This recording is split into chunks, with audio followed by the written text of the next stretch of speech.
नमस्कार दोस्तों, एक बार फिर हाजिर हैं अपने कार्यक्रम क्या कहते हैं कुरान में स्वामी जी से बात करने के लिए। स्वामी जी नमस्कार। नमस्कार। आपसे हमारी बहुत सारी बातें होती रहती हैं और आप एक व्यक्ति का जिक्र करते हैं जी कि वो ब्रह्मांड की यात्रा करके आया, एक बहुत बड़े विशाल का व्यक्ति से मिला और वो पूरा ब्रह्मांड की बारे पूरी जानकारी है उसके पास में। जी आपको भी बता चुके हैं इस बारे में, तो हमारे दर्शकों को बताइए क्या है वो टेक्निकल ब्रह्मांड की बातें। देखिए, ये कई एपिसोड में बता दिया, मगर एक लाइन में फिर बता दिया जाए कि 6 अक्टूबर 2016 की रात को एक ब्राह्मण, दिल्ली एनसीआर इंडिया का रहने वाला, वो नवरात्रे चल रहे थे, देव दुर्गा माँ का जो इनका होता है फेस्टिवल सनातन धर्म का 6वां नवरात्रा था। वो रात को घर आता है, उसकी वाइफ उसको फलाहार बना के देती है। फलाहार करने के बाद वो नहाता है, जो उसकी डेली की रूटीन है, पहले खाना डिनर, फिर नहाना, फिर किसी बाबा के भजन लगाकर लेट जाना और सोना आनंद लेते हुए। तो वो जो है खाना फलाहार खाता है, फलाहार खाने के बाद नहाया, नहाकर सोने वाले कपड़े पहनकर वो प्रेम भूषण महाराज का एक भजन अनमोल तेरा जीवन वो करके वो लेटा। जैसी लेटती, उसको अभी लेटा भी नहीं था कि एक झटका लगा और वो अपने कमरे से गायब हो गया और एक बहुत बड़े ब्लैंक क्षेत्र, काले क्षेत्र में पहुंच गया। वहां एक बड़ा स्पेशल, जैसे दो तरफ से वेल्डिंग की चिंगारियां आती है ना, ऐसे दो तरफ से चिंगारियां आई और बहुत आपस में टकराई और उसके बाद बहुत धुआं धुआं, चारों तरफ धुआं ही धुआं हो गया। फिर वो बचता बचाता सारे वहां बड़े बड़े तारे जितने छोटे बड़े सब प्लेस्ड हो गए अपनी अपनी जगह पर। फिर वो एक खास एंगल से एक ऊपर हाइट पे गया और एक खास एंगल से किसी बहुत बड़े डार्क क्षेत्र में एंट्री की उसने। फिर उसने बड़ी बड़ी आंखें देखी तो बड़ा हैरान हुआ कि ये तो बहुत बड़ी बड़ी आंखें हैं। फिर वो आंखों के सेंटर में आके नाक से नीचे होता हुआ जैसे ही वो पीछे की तरफ गया तो वो सारा जो एक फूल बन गया था, एक ब्रह्मांड के धुएं से जो एक पूरे ब्रह्मांड का निर्माण हो गया था। फिर वो आदमी, वो टोटल उसने फिर तकरीबन ये 40-50 सेकंड का किस्सा, वो सारा उसने आदमी देखा। उसके बाद उसके दिमाग में कई बातें ट्रांसमिट की, ब्रह्मांड की बातें। अच्छा, ये सुपर क्लस्टर्स है, अच्छा ये ब्लैक होल्स हैं, अच्छा डार्क एनर्जी का ये मैटर है जो वैज्ञानिक ढूंढ रहे हैं, अच्छा यूनिवर्स में जाने का ये रास्ता है, ब्लैक होल्स इस टाइप से फॉर्मेशन है, इतना बड़ा ब्लैक होल है तो इतना बड़ा ये बीच में सिंहासन जिसको कहते हैं भगवान का, हम लोग वैकुंठ बुलाते हैं सनातन धर्म वाले, ये लोग अर्श बुलाते हैं, अल्लाह वाले अर्श बुलाते हैं। तो इन सब ने अपने अपने नाम रखे हैं उस जगह के। तो वो एक प्रॉपर जगह है वैकुंठ। वहां पर फिर उसने स्वर्ग नरक देखा, आत्माएं देखी, कैसे आत्माओं को भड़का कर ईश्वर सजा दे रहे हैं, और कुछ आत्माएं जो प्रसन्न जिनको रिचार्ज कर रहे थे पुनर्जन्म के लिए भगवान, तो उसका सिस्टम देखा, वो सब देखा। उसके बाद वो अपने कमरे में लौट कर आकर गिरा। तो हैरान तो बहुत हुआ क्योंकि वो तो एक संसारिक आदमी था, ये सब उसके साथ क्या हुआ। मगर वो जब धर्म ग्रंथ लेकर आया तो उसने ये सारी बातें समझी। उसके बाद जब उसको ये बातें समझ आई तो दिसंबर के अंदर 2016, 6 अक्टूबर की बात है, दिसंबर 2016 में उसने, जैसे वो 2 पेपर पढ़ता है, हिंदी का और इंग्लिश का घर में, तो उसने हिंदी का पेपर पढ़ने के बाद इंग्लिश का पेपर उठाया तो ये देखिए कटिंग भी अभी रखी हुई है। तो उसने वो सब पढ़ना तो उसने शुरू कर दिया था, मगर उसे पता नहीं था ब्रह्मांड की यात्रा की है। तो ये उसने जो है इंग्लिश का पेपर देखिए, बाई चांस अभी यही रखी हुई है। तो उसने ऐसे करके नासा ने एक जारी किया हाफ ब्रह्मांड की फोटो। 3.5-4 अरब फोटोएं लेने के बाद 3.5-4 साल में, अगले 3-4 सालों में सदन पार्ट, नीचे वाला पार्ट की फोटो आएंगी। ये सब करके एक नासा ने पिक्चर जारी की ब्रह्मांड की। तो वो एकदम चौंका, उसने चाय भाई तो फेंकी एक तरफ, चश्मा सही किया और अपना कस के उसको तान के और उस खबर को पढ़ा। तो उसके अंदर कंटेंट लिख रखे थे, वो फोटो दिखा रखी थी। उस फोटो से वो सारा फिर इंसाइड करके कि अच्छा ये सब बातें तो उसके साथ घटी और उसे समझ पड़ी, अच्छा ये ब्रह्मांड था, अच्छा ये यानी ये था, अच्छा बीच में यानी भगवान थे। उसके बाद उसने वो फिर नासा को मेल किए, नासा को 2-3 मेल किए और 1 जनवरी 2017 को, फिर 30 सितंबर 2017 को दशहरा था, जब कुरान गीता पढ़ते पढ़ते उसे समझ आनी शुरू हो गई बाइबल से कि ये घटना क्या घटी उसके साथ, क्या उसका काम है, क्या प्रोजेक्ट है, क्यों वो धरती पे आया हुआ है। उसके बाद फिर उसने 25 दिसंबर 2017 को एक लास्ट नासा को मेल की और उसने कई बातें बताई और एक नबी के बारे में भी आइडिया दिया कि कैसे कैसे धरती पे गलतफहमियां खड़ी हो गई। तो देखिए, नासा ने पहली मेल का जवाब दिया 88 दिन के बाद, 28 मार्च 2017 को नासा ने पहली मेल का जवाब दिया, जिसमें उसने happy new year from India करके लिखा था। उसके बाद नासा ने दूसरी तीसरी मेल का कोई जवाब नहीं दिया। मगर नवंबर 2017 में मनीला में मोदी और ट्रंप आपस में मिलते हैं। तो ट्रंप मोदी जी को बधाई देता है, आपके देश से अच्छी अच्छी खबरें आ रही हैं, हम आपको बधाई देते हैं।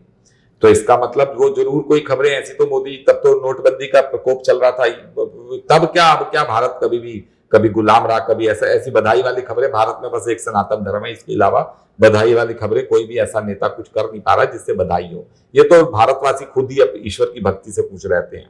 कारोबार भगवान ही चला रहे हैं, वरना कोई हालात ऐसे हैं नहीं, कानून व्यवस्था बड़ी खत्म है। तो तब मोदी जी शांत रहे। उसके बाद फिर फरवरी 2020 में ट्रंप आए इंडिया में, तब उन्होंने बोला कि भारत के अगले 150 साल बहुत टॉप के जाने जा रहे हैं, भारत पूरा वर्ल्ड को लीड करेगा। तब भी मोदी जी शांत रहे। तो मोदी जी थोड़ा सा, इनके लिए मोटी चमड़ी भी शब्द बोलने का कुछ दिल करता किसी वक्त, हालांकि सब कहते नहीं सोबर बातें कीजिए। उसके बाद फिर क्या हुआ, जब उस व्यक्ति ने देखा कि कुरान के मुताबिक धरती पे एक बीमारी आ गई, कोरोना। जब उसने देखा कोरोना शुरू हो गया तो उसने वीडियोस बनानी शुरू की, 2-3 वीडियो उसने बनाई। देखिए वो व्यक्ति 2019 में बता रहा है बीमारी आएगी, 2020 में वो प्रधानमंत्री को, बोबड़े को, चीफ जस्टिस ऑफ इंडिया को, अमित शाह को, होम मिनिस्टर को, प्रेसिडेंट ऑफ इंडिया को और दिल्ली केजरीवाल, दिल्ली सीएम को वो लेटर लिख के डाल रहे कि एक बीमारी आ जाएगी, बीमारी आ गई, ये बीमारी का लेवल बढ़ता चला जाएगा। मगर इन्होंने कुछ नहीं किया। 31 जनवरी 2020 के लेटर का इन्होंने एक जवाब प्रेस स्टेटमेंट दे दी 31 जनवरी 2021 को पीएमओ ऑफिस ने जी, कि भारत इस कोरोना के बाद एक नई ताकत बनेगा, एक नया वर्ल्ड ऑर्डर लागू होगा, नई दुनिया होगी जिसको भारत लीड करेगा, ये है वो है। क्योंकि वो जो लेटर में उसने किताब भेजा, बातें भेजी प्राइम मिनिस्टर ऑफिस में, उसको एक्सेस हुआ। मगर कुरान के अंदर एक चैप्टर है जिसमें मूसा और फिरौन, चैप्टर नहीं है, मूसा और फिरौन एक किस्सा है जो कुरान के अंदर मल्टीपल टाइम आता है, बहुत बार आता है ये किस्सा, 28 से ज्यादा बार ये किस्सा कुरान में आता है मूसा और फिरौन का। क्या है ये किस्सा? ये मूसा और फिरौन एक किस्सा ऐसा है कि फिरौन राजा होता था, राजा है किसी जगह का, और मूसा एक संत है जो जाकर उनको बताते कि भाई एक तो हमारे आदमी दे दो जो तुमने कैद बना रखे, चलिए वो तो हटाइए, मेन कॉन्सेप्ट था अल्लाह का कि एक अल्लाह की इबादत करो।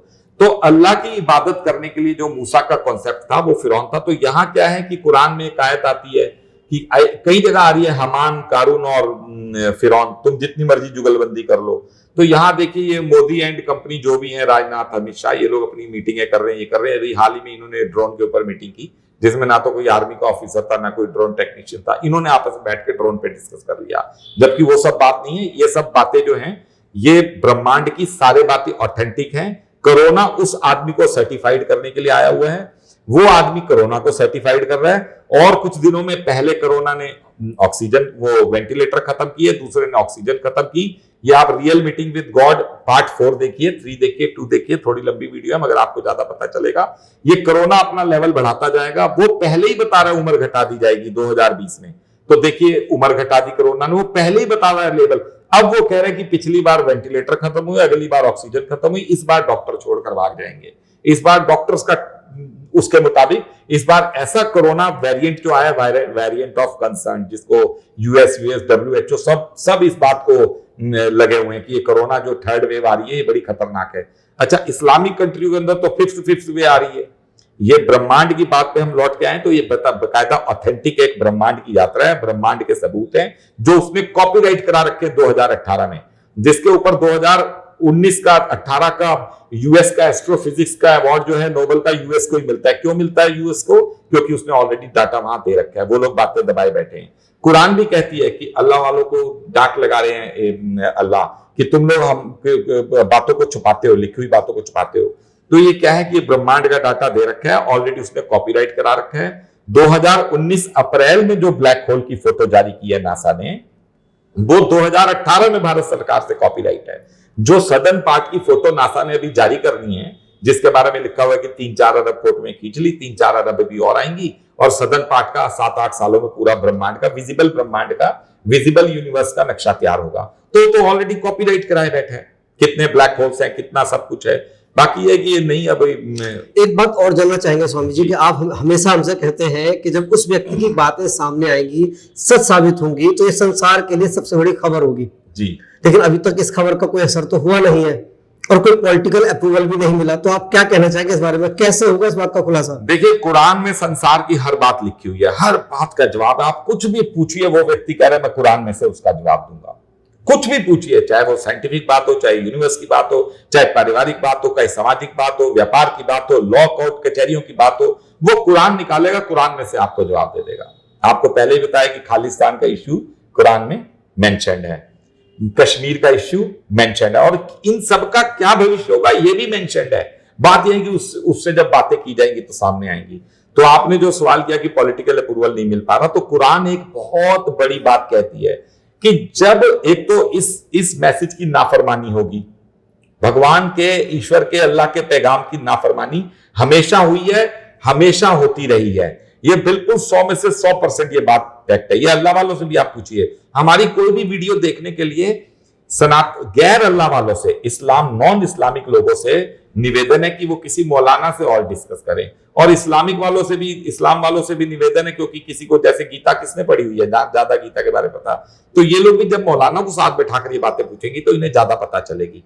तो एक तो ईश्वर के पैगाम की नाफरमानी हुई है।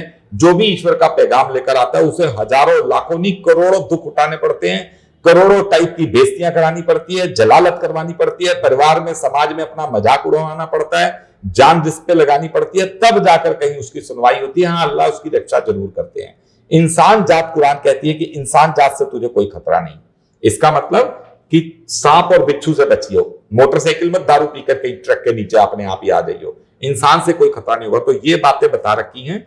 ये कुरान की जो एक लाइन में सारा आपका जवाब दे देते हैं कि कुरान कहती है कि लोकल राजा को तो अपने नाम की चिंता हो जाएगी और इंटरनेशनल राजा को अपने धर्म की चिंता हो जाएगी। तो आप ये ध्यान रखिएगा, जब ये खबरें सामने आएंगी, क्रिश्चियनिटी और इस्लाम को हाशिए पे आ जाएंगे, नए सिरे से रिफॉर्म होगा, और लोकल राजा जो भी इस वक्त जो हमारे राजा बैठे हुए हैं, उनको अपने नाम की चिंता पड़ जाएगी। इसीलिए चाहकर भी, सब कुछ साबित होने के बावजूद भी वो इस खबर को बनने नहीं देंगे। चलिए स्वामी जी, बहुत बहुत धन्यवाद। और बहुत सारी बातें आपसे बाकी है करने के लिए। दर्शकों से कहना चाहूंगा कि भाई जानने के लिए क्या कहती है कुरान, जुड़ रही है हमसे।